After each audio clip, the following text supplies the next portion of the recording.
That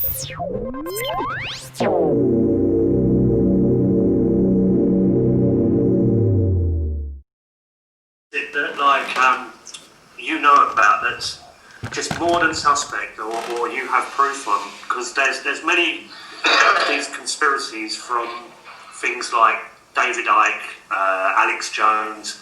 Over here you've got things like TNS, the UK column, Truth Juice, Roger Hayes, Lou Collins, Holly Gregg, Edge Media, The Love Police, and Anonymous and Occupy, and things like that.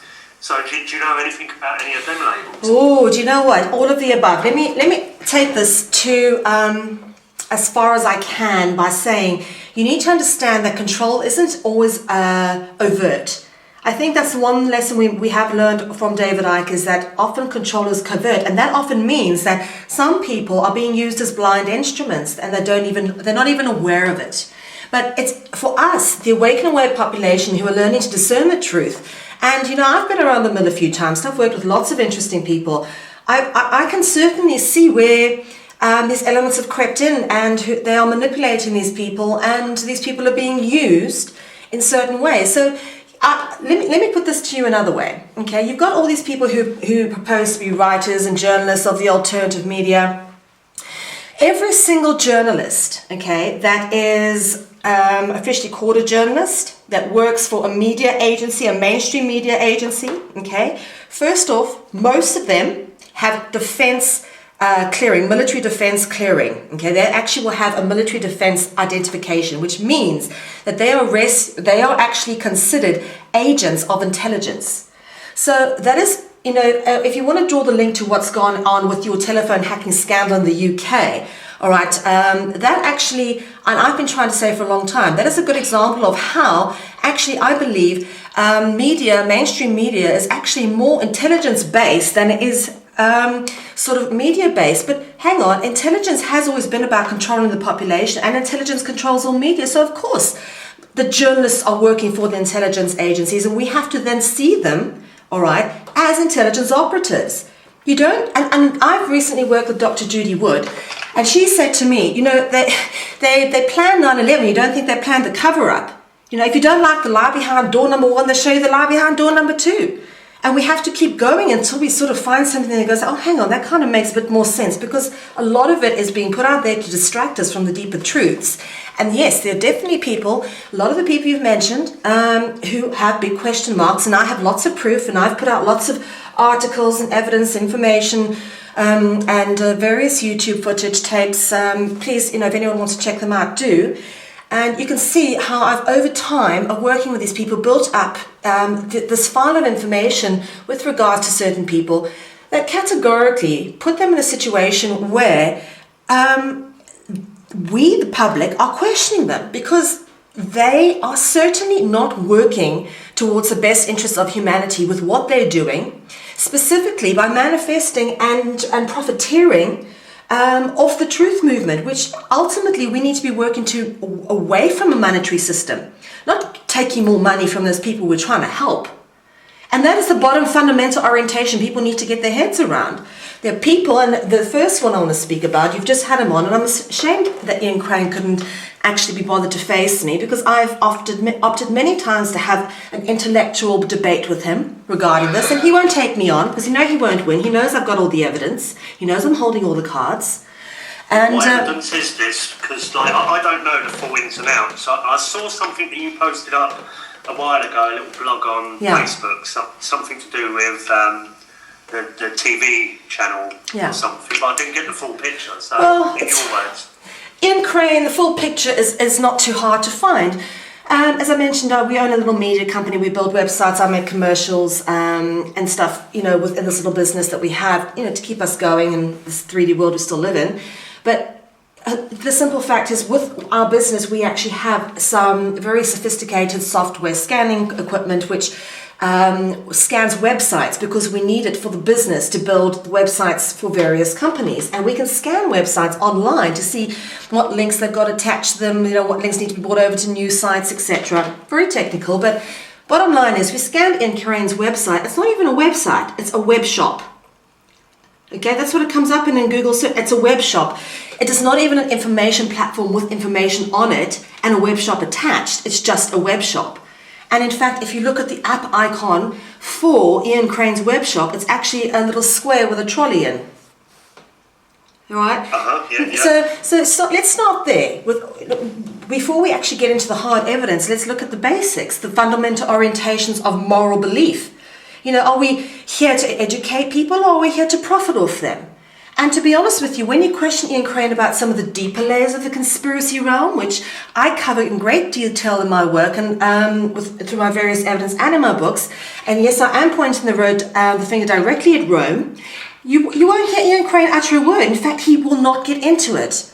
And I've actually had email confirmation from someone, and I cannot disclose this person. They sent this to me in utter confidence, stating that Ian Crane was given a choice at one stage to be a big figurehead in the truth movement and make money so long as he stayed away from the topic of the Jesuits, who are ultimately the top controlling secret society within the Roman cult. Whoa, so this really goes that high, does it? Absolutely, absolutely. And I think, you know, the fact that he won't ever get onto the path of Rome, and all paths lead to Rome, let's be honest. Okay, the whole legal structure is set up and underpinned by a uniform commercial code, which is underpinned by Vatican canon law. You know? So the bottom line is, if he won't look at the source of our control and he's pointing fingers in every other direction, he's not helping us discern the truth. End of story. And if, you know, it doesn't take a genius to work that out. Well, I've met Ian a couple of times at festivals, and I actually do believe, but belief is not knowing, that there could be other beings from other dimensions, other realms, even on a physical dimension. But without any solid proof in front of me, I'm not going to focus on that because it's not really got a solution. Much like geoengineering, even 9/11, you look at all these theories that are out there. Yes, it was an inside job, without a shadow of a doubt. Yes, the New World Order is strong. The Illuminati is just a label given to the elites, but these people are real. They are controlling the planet by literally a few families, and we can all agree on that. This is the banking families that are controlling, and everyone's saying the banking elites are evil and the money controls people, and then they purposely make money on top of their truth, which is not going to take the banks down at all. It's just going to line their own pockets. Absolutely. So other things that you have mentioned, like the Holly Gregg story, you had information on that as well, didn't you? Yes, okay. The Holly Gregg story. Now, this is a good one to actually get into. And let me just put that aside for 1 minute, because you mentioned 9/11. I first want to touch on that before I get on to the Holly Gregg. The 9/11 is the best example of exactly just how the truth movement has been infiltrated with cooperatives. Judy Wood, for me, is the best example of, and if you watch the interview we did with her, she categorically to me is proof that there has been deliberate co-opted truth movement set up to divert us. So yeah, check out Judy Wood's information, then look at all the other stuff that's been spun about nanothermite by these big names. And I can there's lots that I can go into there. I've had lots of dealings with various people who've been trying to get me to take on the information so long as I didn't look at Judy Wood's information. There were conditions to me interviewing them. That to me sends up alarms. Okay? So I was like, oh, hang on, you're not letting me discern for myself. So that, you know, when people try to control you, that is always a sign that that they're not working to your best interest. Always people should respect your free will. So yes, Judy Wood is the first place to look at when you want to look at how truth movement has been co-opted and manipulated to distract us.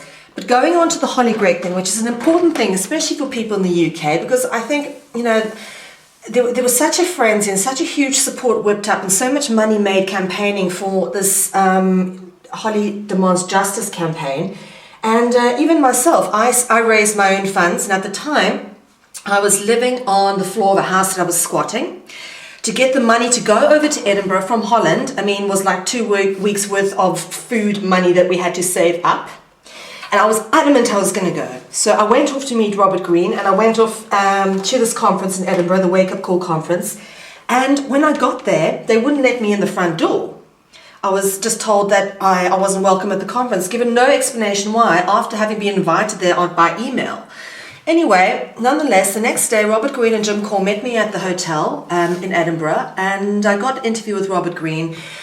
And of course, I was thrilled. I thought he was a very charismatic man. And of course, with time, after having posted that, people started coming forward with stuff, and I was approached by the collective called the Holly Gregg Hoax Group, who have become some of my most respected friends because they are so non-bullshit. It's unbelievable. They bang down the line. They're good researchers, and they're intelligent people. They don't fluff about. I do actually know someone that's joined them that just attacks me constantly. His name's Brian Davis. Okay. He even posts up pictures of my daughter, and that's how low some people can get when they're attacking people. Sure. Only I can speak for myself, and nobody else can speak for me. But when you get attacked for things that are in your personal life, yeah, and it's like my daughter's never asked to be attacked from me. Yes. She doesn't even agree with what I do, but.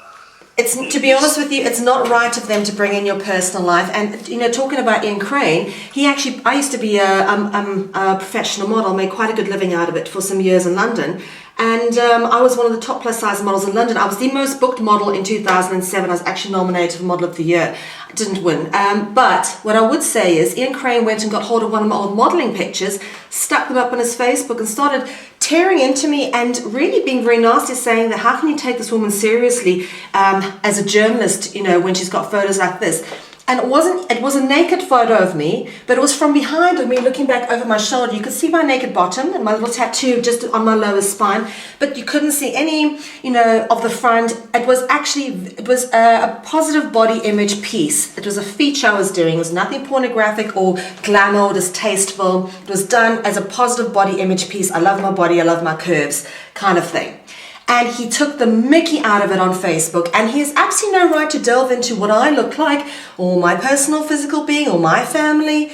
And this is what happened with a lot of these people is, they will actually try to get at your personal life. Brian Garish has done the same. He's actually said, I've said there's no evidence about Holly Gregg, absolutely none whatsoever. To support the claim. If you look at what is available, it's all conjecture.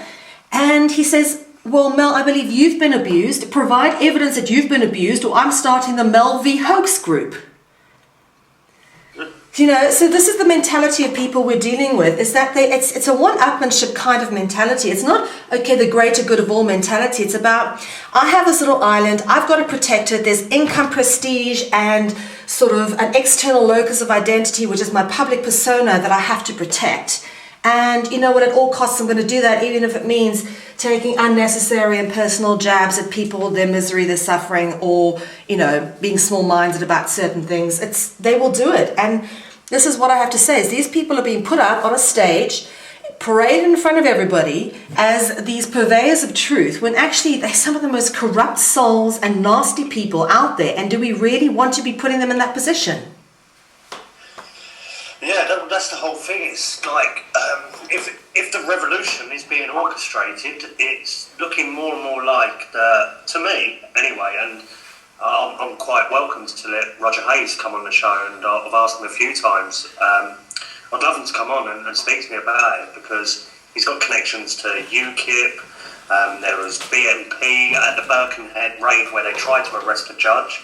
Then they go around telling people they arrested a judge. The judge wasn't arrested at all. I'm standing there myself. It's like cock and ball story to try and get people to join along their free man movement, when I know for a fact that all of that free man information will actually get you in more trouble. So why do you promote it? Because I've seen people that have got silly little parking offences or silly little driving offences, and they've dealt with it in a free man type manner, and they've lost their cars, they've gone to prison over it, and they've had fines, and they've had to go to prison over the fines, and then they still go out and promote the idea. So I don't get that. To me, the way I see that, it's like I would put a free man in the same box as a soldier coming back from war with having his arms and legs blown off. And he's called a hero. And it's much like a free man that will go out and try the process, and he'll fail because he's gone to prison, because this is a corrupt system, and they're not going to listen to you, how honourable you are, and how much these rules should apply to everyone, because this is their corrupt system, and they don't want anyone winning, and it's quite that simple. So to promote it out and out and out and out and out, and try and rally people up, it's looking like all the rebellious people out there that are following this information are going to end up losing their cars, their homes, their children, and then how can you, obviously there'll be an uprising when there's enough people on the streets, but this is like real people, families losing things that they think that they own, but they've all registered it to the state. Yeah. Well, let me put this to you another way. I've got a very interesting interview with a gentleman on my website, a Dutchman called Francis Capelli, who has basically stated exactly what you've just said through finding out the hard way. Okay, through having taken on the system and having been near enough chewed up and shat out the wrong way. Okay, and he's actually written a book exposing the alternative media as a way of deliberately getting people to, he says it's so many wars you can see this happen, the way they instigate people to rise up, and then they've got a reason to sort of come down and suppress you. And it's a fine line between the two of, yes, standing up, taking our rights, fighting for our freedom, ignoring the system, being emancipated, and then taking on the whole Freeman concept of jumping into court and physically taking these people on in their own territory where you actually have no rights anyway.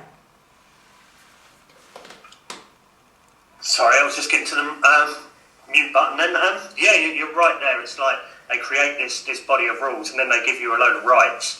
But they're the ones that have given them to you, and they can take them away. They've created this whole system of lies and the deception. But then when you've got things like the British Constitution Group, which does look like a formal political party forming, and then you've got the Lawful Bank, which pretends to be offering an economic reform, but it doesn't. It's just another fiat-type currency where you can only buy into the Lawful Bank with the current fiat currency that's around. It's no better, no worse. It's not actually in operation either. So people that are donating to this, they've got to wait till, if I'm right on this, I think Roger says something like he needs 1 million people to donate £100 each, and then you can start the bank, or something like that. And it just seems a bit like a pyramid scheme to me, where Roger will be at the top. Yeah. Well, look, there's a lot of questions over Roger Hayes, and I tell you, something I've learned over time, and it's a simple thing. It comes down to manners and conduct. I think if you're a nice person, you're genuinely doing this for the right reasons, and you've got nothing to hide, you'll speak openly and honestly with anybody about anything. And Roger has been more than two-faced with regards to myself and coming forward to speak to me. He said he would speak to me. I heard him having a recorded conversation with Chris Jarvis, which Chris Jarvis put out without Roger's permission on the internet. And Roger was going, oh, who's this Mel V? She's come out of nowhere. And Chris goes, no, she's been around for years. She's got a big following kind of thing, blah, blah, whatever. And Chris says, you should speak to her. She's really nice. And just tell her your side. And he goes, yeah, no, I'd love to speak to her. Next thing he goes on to the video that I've posted regarding the UK column, calling me a white South African racist. Now, just because I'm white and I'm South African, he decides to label the most generalized and stereotypical label on me, and he knows nothing about me. What kind of intelligence is this? Yeah. So there's lots of things. There's a lot of discrepancies in the way these people deal with themselves and manage themselves that actually makes me think that there's more going on. They're hiding things. They're getting extra ugly and extra nasty because they are protecting something that's a lot bigger than what they're letting the rest of us know about. And this whole British Constitution Group and the whole UK column thing it's a big ruse. And I've got evidence that I would like to share with you about this because it goes back to my own roots with regards to the UK column. And this is a biggie, okay? And that is that the UK column, the money that funded the setting up of the UK column comes from a woman by the name of Sheila Butler, okay? A woman called Sheila Butler. And Sheila Butler is the great niece of a gentleman by the name of Lord Kissinger, the first Earl of Kissinger, which you might remember if you know your British history. Now, Lord Kitchener was the first Earl of Kitchener, and he was the guy in the Anglo-Boer War who went to South Africa and set up a whole bunch of concentration camps and put all the Boers in them. and then went and burned down all their farms. He had something that he was famous for. It was called the Scorched Earth Policy, which was enacted by Lord Kitchener. Anyone who knows South African history, it's on Wikipedia. You can check this out for yourself. He went and burned down all the Boer farms, all the Boer homesteads, so that the Boers fighting against the British in South Africa, okay, wouldn't have any way to refuel themselves. They wouldn't have any homes to come home to if they ever survived the concentration camps, where 26,000 women and children starved to death. Right? So okay, so Lord Kitchener, I'm just giving you a bit of the background history here. So this is, Sheila Butler is the great niece of Lord Kitchener, directly descended from him, okay? Directly descended from him.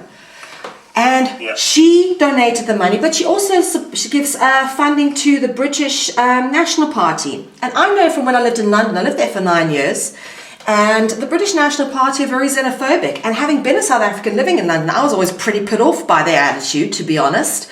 So she gives money to the British National Party. And I found quotes with Sheila Butler saying, you know, the reason she gives money to the British National Party is because every time she steps on the street, she sees someone with a face that isn't white. She's extremely racist. So she's from that old ilk of the eugenicist, you know, supreme racist type, you know, and we know who those are, the dark, the black nobility and all those people, those kind of ideals.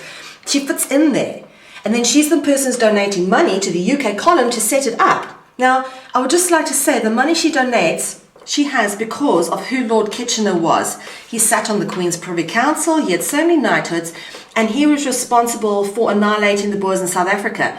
I would just like to say that the Boers were fighting for their freedom. They left the British settlement at the Cape Colony to start their own republics, one of them being the Orange Free State. And the fact they're searching for their freedom is obvious in the fact that, can I just say, the fact that we actually called it the Orange Free State shows that we were fighting for our freedom. We even have a town in South Africa called Vryheid, which means freedom. Okay, because the Boers moved away from the British at the Cape Colony to escape their suppression. And guess what? When gold was found on the Boers' land, the Brits came and fought two wars. The first one, they had their asses handed to them.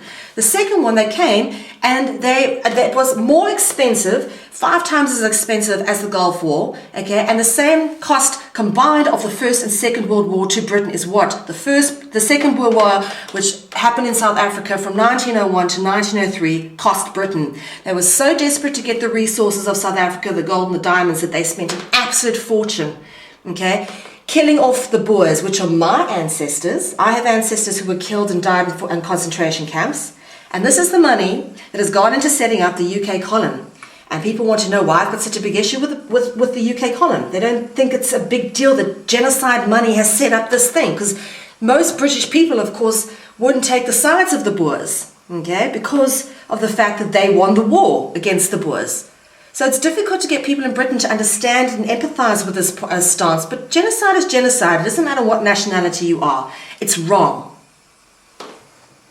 Well, I'm on the view that if it's being set up and funded by people from within the state and it's controlled by the state, and then if people have to buy their truth, then the truth is watered down so people can profit off of that. So the less people buy these truths and look for real truth, then you're going to find it. Like, you don't need money to speak the truth and spread that info. And when people say, well, of course you do, you spread the info more. That is total bunkum. I've been doing it for 3 years without money, spreading the word, and I seem to be quite well known at what I do, and that's without profiteering at all, taking 1 penny at all, like from any donation funds or anything like that. People have helped me all across the country, up and down. Even the guys from this radio station, I didn't even know them a few weeks ago. They got in contact with me and said they were looking for guests and hosts for the show. I went up to meet them. They're doing an allotment project, which I think is a really good thing. I don't agree with them or one of the people trying to get lottery funding. I don't think that will help at all. That will just get it controlled by the state. So once you've got it and you're doing something good, you can go out there and do it anyway. You don't need funding from some government body who are then going to tell you what you can and can't do. So when you look at things like the BCG, the British Constitution Group, or Occupy, Anonymous, groups like this that are coming forward, pretending to speak for everybody else, and they seem to have an agenda behind them. And with Occupy and Anonymous, which both got heavily involved with this highly great thing as well. They claimed to not have a leader, but when they set up, it was all these people come and put themselves in these positions of self-appointed leadership, whether it be the General Assembly, which we found was run by Common Purpose, or the working groups that had Tavistock Institute doing social dreaming, or the finance was all going to Climate Camp, promoting the climate change scam. So everywhere you look, the security team had a guy that instructs High Court enforcement bailiff officers. So everyone that was in a position of control in Occupy was, or acting as a leader in a leaderless movement, had government ties at a very strong level and were there to manipulate. And I haven't really got my finger fully on Anonymous yet. What do you know about Anonymous? Well, it's the same story. To be honest with you, we need to look at, and it's not very hard to discern who are the people trying to distract us. It's the people that are leading us away from the solutions. Okay? And the solutions are really based around, first off, truth, integrity, and common heritage of all human beings, promoting that sort of stance. Anyone who's, and I tell you the whole Occupy and Anonymous thing that got me when it started getting going in London, which it's very obvious just how hypocritical, if you just look in at the situation from the outside in Holland, looking in through the BBC and watching how they were occupying outside St. Paul's Cathedral. And then you hear one of the people from Occupy standing on the steps talking to a BBC presenter saying, yes, we're working with the church to come to a solution. I'm thinking, why are you working with the church? St. Paul's Church is like the representation of the Roman Catholic Church in London City, in the banking region. For a reason, it's there. It's the Roman control. It's a Roman cult, a sort of Babylonian temple, right? Why are they working with it?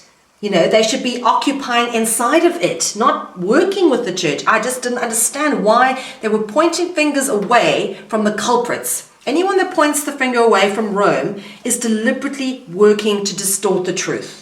That's the bottom line, and it's so simple principle.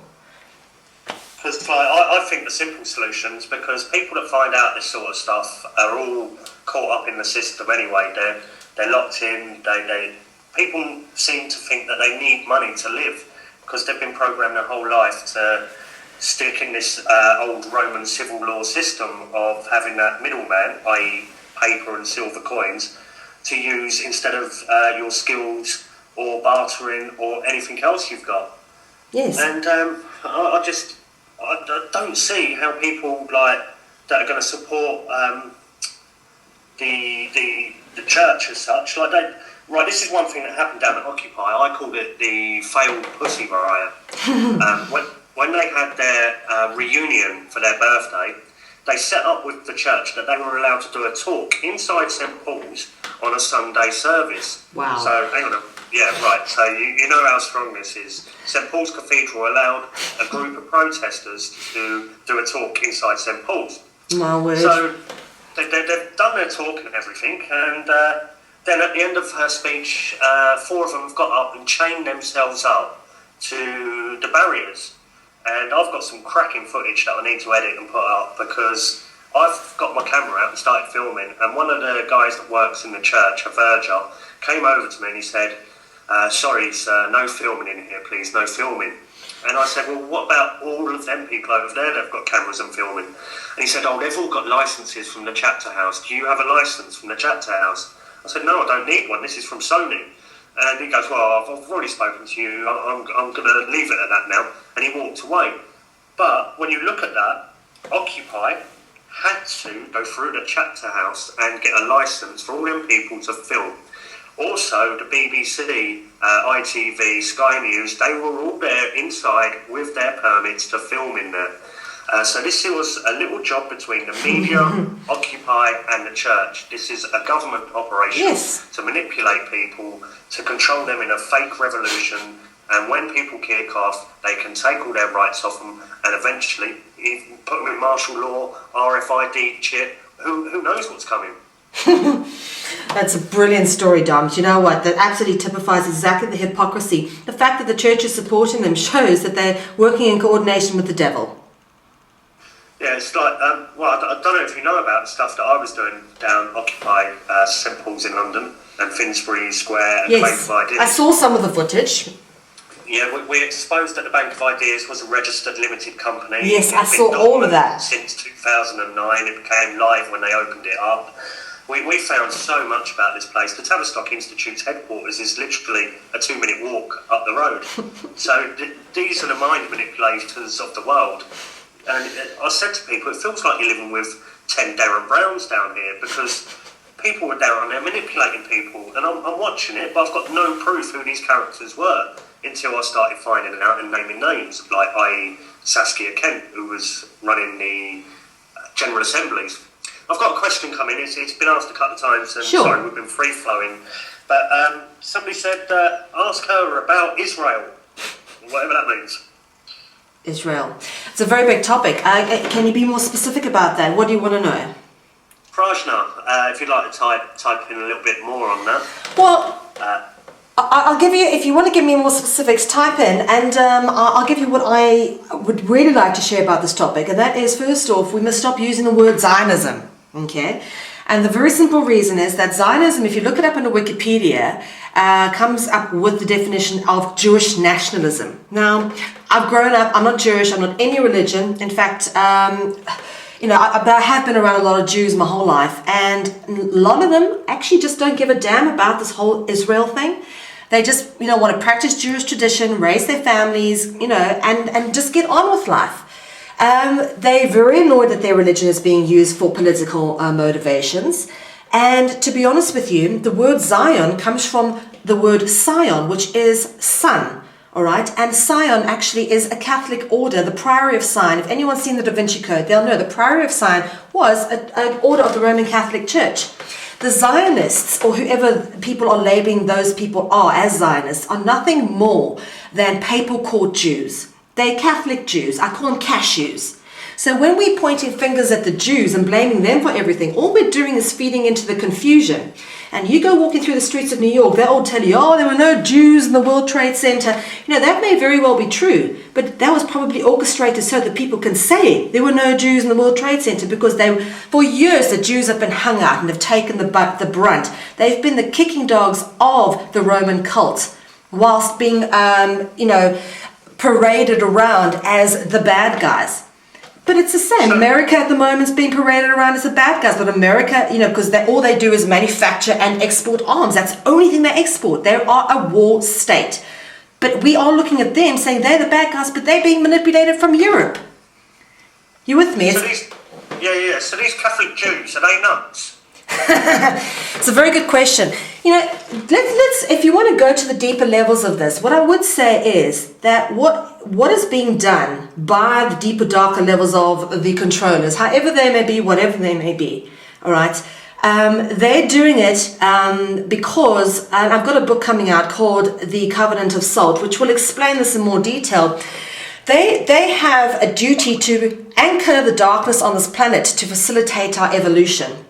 And I know this is hard for people to understand, but really, when you're looking at us as human beings evolving here, we don't only evolve through light. It's through struggle, that we overcome adversity, and we are at our best when we're overcoming adversity. That's when we grow and we mature. And sometimes these things are put in front of us so that we can look at them, decide to work through them, decide we don't want to be anything like them, but learn from it. And it's not always just the good things you learn from. You learn more from the bad stuff. And yes, there is all this stuff being organized and put in front of us, and there's horrible people doing all these things. But at the same time, we need to say, what are we learning from it, and how can we make the world a better place? They are serving a purpose too. Don't forget that. Everything within our creation serves its purpose, even the darkness. So what would you say to people if because we're all looking at the problems in the world, what would you say to people as the solutions to these problems that people perceive that they have? Oh, that's a great question, Dom. You know what? You're a really good journalist. I'm so pleased you've asked that, actually. Well, I'll give you a good example of a solution that has come up, and I don't know if any of you have been following the story, but I've kept my nose quite close to it, and it's the story of the One People's Public Trust. I have actually, just before I was speaking to you, was doing my weekly radio broadcast on Finding Voices Radio, and I was interviewing the people who were involved with setting up this public trust. And, well, the solution is there. I don't know if you know this, but officially and legally, every single corporation and every single bank and every single government in the world is now bankrupt and in default due to this trust which has been set up. And I suggest you learn more about it from the information which I'll be posting, and everyone's getting a buzz about it, because this could truly be our opportunity to be free. We are actually legally, as it stands now, we are free. Yeah, I totally agree with that. So this One People's Public Trust, is this the same as Darren Dioge's public trust, or People's Public Trust, or is it different? No, it's different. I'll give you an example of how this actually worked. One of the ladies, a woman called Heather Tucci Giraffe, she basically, through various processes, she was foreclosed upon, and she, having legal training, decided to take them on with her knowledge. And she tried various processes and got to various points where, she hadn't actually ended up having to pay anything out or be imprisoned, but she was getting somewhere with her legal dealings, climbing a step higher. And eventually she ended up at the door of Uniform Commercial Code, which is the code which underpins all commerce throughout the planet. And what she did was she got to a place where she actually drafted a letter which she got put into the public record saying, could you please present a claim that that you have a claim on us that's higher than the creator. And they had to respond by a certain time. And they were supposed to respond, I think, by the 21st of December 2012 or something, or 25th or something, and they defaulted.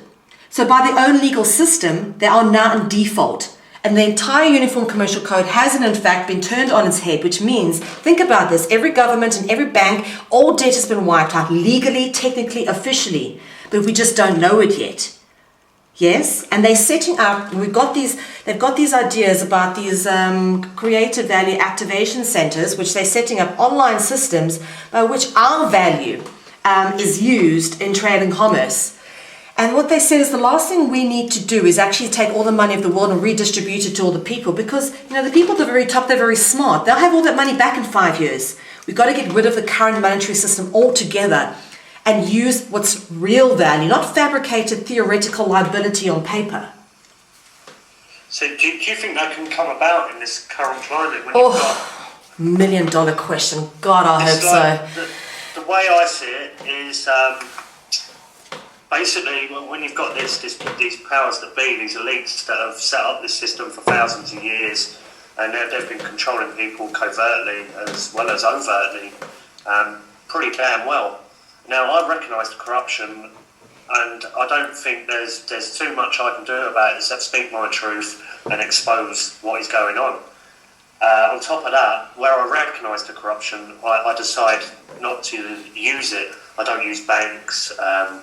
I don't even use the name anymore that's tied to the birth certificate, which is the bonded instrument that enslaves you to that world of commerce. Mm-hmm. So I've decided just to say no to all of that. Good for you. Yeah. And I know most people can't do that because they have families, obligations, jobs, and this is all done through the name, the date of birth, signatures, and people don't know how to step out of that without doing themselves harm. Yes. Like people that are not going to use the name and rebel against the system, then they'll come and take things off of you that you think is your property. But at the end of the day, you cannot own anything on this planet. You're a free being. But when you claim ownership, that's when you start to get tied down to this system. And when you make claims in their system, the courtrooms, that's when you lose, because it's all just one game of fiction. Yes. Well, let me explain this public trust to you just for a minute.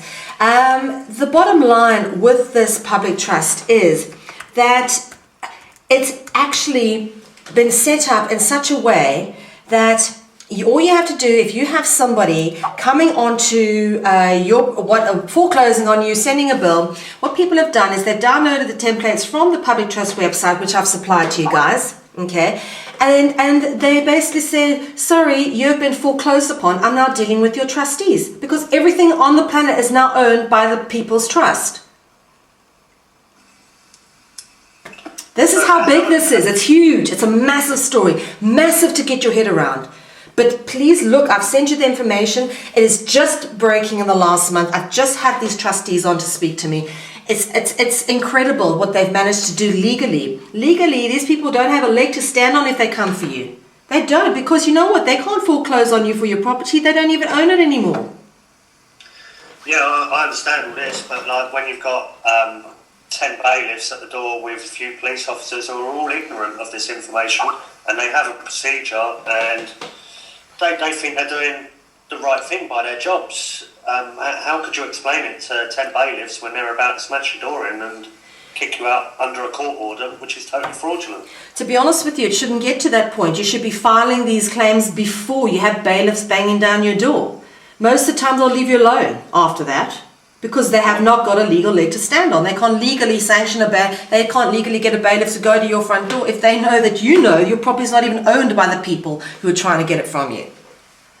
Well, I'd love to get to know these people from One People's Public Trust a bit more and hopefully get them on the show too. Because yes, they would love to speak to you, Dom. And you know what? If you can, get to know the information and try to help spread the fact that we are free. We are now legally have the ability to free ourselves, okay? And we must stop being scared. Okay, yeah. But it's like even people like, what's his name? Dean Clifford. He's a bit of a... or seemed to be a bit of a guru within free man and the law information. And this week he's been arrested and had his name taken off of him. Yeah, it's like, even with all that phenomenal knowledge, and I've got a very good friend in London at the moment who has served all the correct paperwork. There's a lot of work also being done in the private, so I can't really talk about it. Yeah. But they don't acknowledge it, or when he's sending off paperwork, they'll hold it in cyber, and it's just floating on a recorded delivery, so they've never received it. And they try all these tricks. You know what I mean? The postmaster generals at the top and things like that, they know exactly what's going on and who to look out for when we're sending these documents. So it is their corruption. Are they going to listen to our pieces of paper when their pieces of paper are the ones that are being enforced? Well, this is a question I ask these people. Public trust. I ask these people that same question. I have the same questions and the same fears and the same doubts as you. The practicalities of it all, yes. You know, when people are knocking down your door, the bottom line is that they're doing it unlawfully. And what we now got to start doing is start educating people. Start with the local sheriff. Start saying, do you know that the police force is no longer part of the government? The government's not even, it's bankrupt. You know, there is ways of educating the public, but until all of us actually kind of get to a critical mass point where we're aware that we are free and that we are being legally detained in a system that's actually been foreclosed upon, defunct, no longer, we will not be able to use some of the laws that we have in our current system in future because they've been reneged by this People's Public Trust ruling. It's a big story, and one of the things that I ask is that they said that one of the things they did was, write up an affidavit, take it down to your public courthouse and have it entered into the public record. You know, they can't not enter into the public record and let the people know that actually we are making attempts to sort of make the public officials aware that we know that they are now bankrupt. Okay, and you don't have to legally play to their system because they don't legally have a hold on you. Their legal system is now defunct. So this One People's Public Trust, are they the trustees and you put your property in with them and then become the beneficiary? No, not at all. Is it a case law that you're pointing out? They don't take over anything from you. Everything we own belongs to everybody else on this planet. Our value is in us. The woman who set it up comes from a very, very spiritual point of view. Eventually, we want to move to a system where we don't actually even have to think, we don't have to worry. We don't have to worry about surviving. We will, and we don't have to worry about borders and how we're going to get somewhere, because we can get there.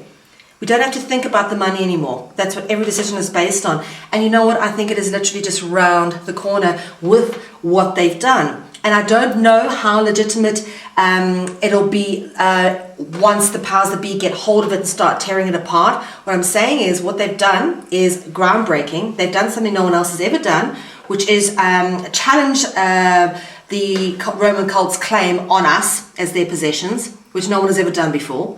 And they've managed to turn Uniform Commercial Code on its head, which has huge implications for everything. So whether or not that manifests in any way, what I would say is we've got to start looking at this and perhaps, saying, we've turned you on your head, why should we listen to you? We've got a ground to stand on now.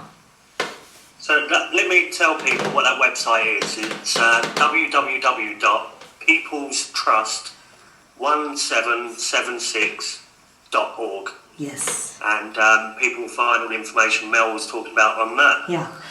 Well, we're coming up to the end of the show, Mel, so is there any last little bits that you would like to shout out to people and also drop the info for your website one more time? Yes, well, I'll have a clip, because I said I've just interviewed those people, the trustees, the public trust. I have a clip up on that for you guys tomorrow, and that'll be up on our website, freedomcentral.info. And of course, thank you, Don, for having me on your show. You're very brave, because not many people have the balls. I don't make friends within the truth movement because I've outed so many of the people that people look up to and aspire to. So thanks a lot and for giving me this opportunity. The first time that I came across you was when I used to look at Charlie Beach's work, and when he came over to Amsterdam. Yes. And there's a lot of stories about Charlie nowadays. Yeah, yes, indeed, absolutely. So I suppose that's probably when a lot of people got to know me, because Charlie had such a huge audience. No, I did my David Icke interview. I think had over 200,000 views. That's I think first people came to know me, but nonetheless, I've evolved so much since that time, and my beliefs and who I believe and who I trust now has changed with time as well. So that's all I can say about that. For sure. Right, it's been an absolutely great show tonight. Now, loads of people have been saying what great info you've been telling people, and I'm more than welcome to come back on my show again. Absolutely love to. Anytime, just send me an invite and I'm there. Brilliant, Mel. All right then, thank you very much, and everyone that's been listening, if you want to catch the podcast, it will be on my channel for sure, commonly known as Don on YouTube. You can even add me on Facebook, I'm commonly known as Don, and please mind the trolls, because there's many clone accounts of me. Have a good night, and after the break we'll be having the Dark City crew call-in, so that's always interesting waffle from the whole crew. Alright, good night and love you all. Bye.